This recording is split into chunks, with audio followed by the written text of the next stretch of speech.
What's the meaning of anthropologist?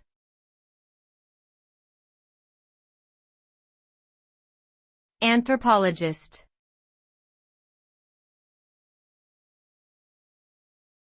Anthropologist.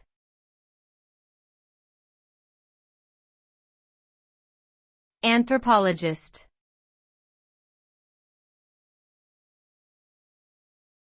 Anthropologist.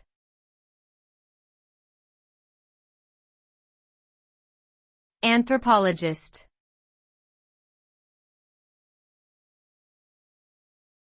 An anthropologist is a person who studies human societies, cultures, and behavior across time and space. They aim to understand the complexities of human experience and how different societies have evolved over time.